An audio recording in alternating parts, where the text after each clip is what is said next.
बिस्मिल्लाहिर्रहमानिर्रहीम, सलामुन मोमिनीन इकराम। उम्मीद है आप सब खैर आफियत से होंगे। आज की ये वीडियो चौथी नशिस्त है उस सीरीज़ की कि जिसका हमने आगाज़ किया हुआ है कि अज़ादारी दर हकीकत तबलीग दीन है।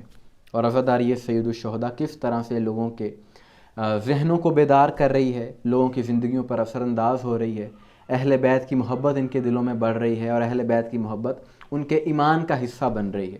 और इस सीरीज़ में हम उन लोगों के बारे में आपको बताएंगे कि जो पहले दूसरे मसलक से उनका ताल्लुक़ था, फिर वो मकतब अहले बैत में आए और किस वजह पर आए। और ये सारी बातें हवाला जात के साथ, सबूतों के साथ की जाएंगी ताकि लोगों को पता चले कि ये सिर्फ बातें ही नहीं हैं बल्कि हक़ाइक़ हैं जो कि उनके सामने हम पेश करेंगे। कि आज की वीडियो जिस उन्वान पर है, एक शख्स के बारे में है कि जिसका नाम सलेमान हदादी है और ईरान के शहर ज़ाहिदान से इसका ताल्लुक़ है। पहले मैं आपको बता दूं कि ईरान का शहर ज़ाहिदान ये ईरान का वो इलाका है कि जहाँ पर अहल सुन्नत काफ़ी ज़्यादा तादाद में है, अहल सुन्नत की आबादी ज़्यादा है। तो इनका ताल्लुक़ पहले अहल हदीस मसलक से था, अब ये शिया हो चुके हैं। और ईरान के एक टीवी प्रोग्राम में गुज़िश्ता दिनों इन्होंने सारी अपनी दास्तान बताई, अपना सारा वाक़या सुनाया कि किस तरह से उनकी ज़िंदगी में ये तब्दीली आई। सलेमान हदादी ने ये बात बताई कि उनका ताल्लुक़ पहले अहले हदीस मसलक से था और उनका एक दोस्त था जो कि शिया था और उस दोस्त को वो अहले हदीस बनाना चाहते थे। वो कहते हैं कि मैंने उसे बहुत से दलाइल दिए, मैंने उसे पढ़ने के लिए किताबें दी कि ये वाली किताब पढ़ो, ये वाली किताब पढ़ो, और वो भी तहम्मुल से मेरी बात सुनता रहा। उसने किताबें भी पढ़ी। अच्छा, जब उसने किताबें पढ़ी तो यही सिलसिला चल ही रहा था कि मुहर्रम आ गया। अब इनके दोस्त ने इनसे कहा कि देखो, मैंने तुम्हारे कहने पर सारी किताबें पढ़ी, जो तुम मुझे कह रहे हो मैं कर रहा हूँ, अब तुम्हें मुझसे एक वादा करना होगा। उन्होंने कहा कौन सा वादा? उनका तुम्हें मेरे साथ इन मजालिस में चलना होगा।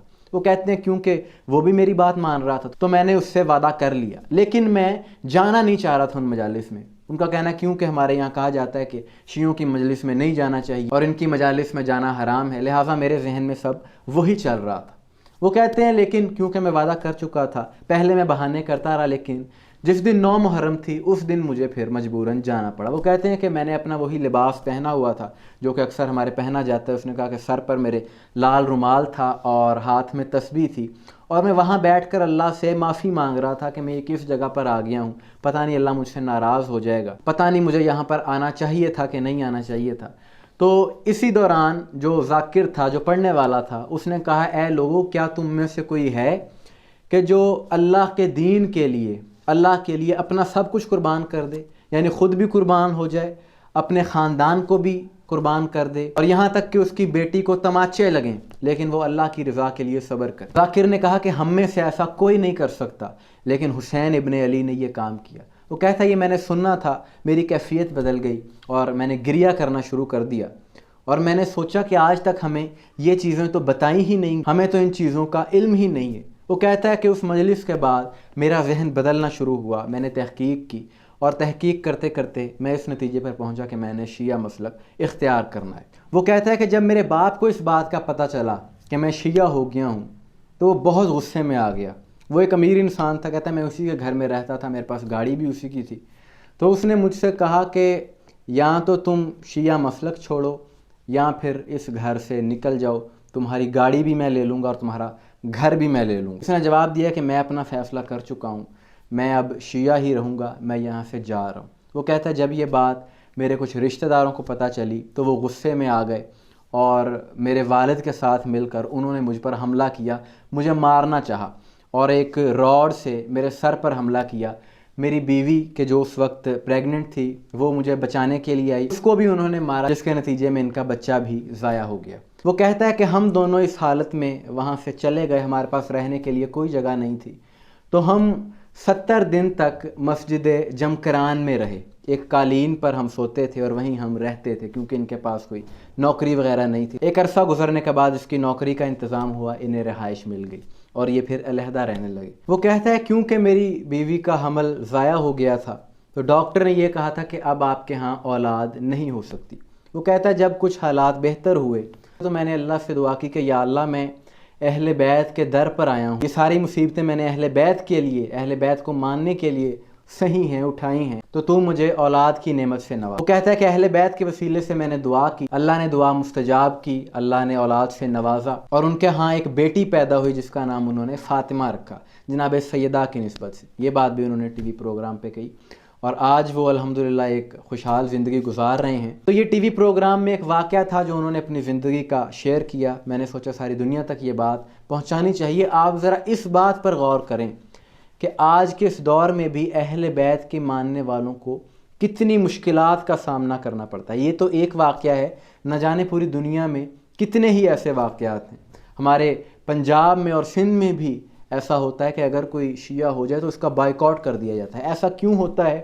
कुछ फ़िरका परस्त, फ़िरका वारियत फैलाने वाले शरपसंद मौलवियों की वजह से, कि जो इतनी नफ़रत जहनों में भरते हैं और यहाँ तक कहते हैं कि शियों की मजलिस में नहीं जाना, इनकी मजलिस में जाने से निकाह टूट जाता है। ये सारी बातें, ये सारी फ़िरका वारियत इसलिए फैलाते हैं क्योंकि इन्होंने अपनी आवाम को अहले बैत से दूर रखा हुआ है और वो नहीं चाहते कि उन तक हक़ाइक़ आएँ, उनके लोगों को सच का, हक़ का पता चले।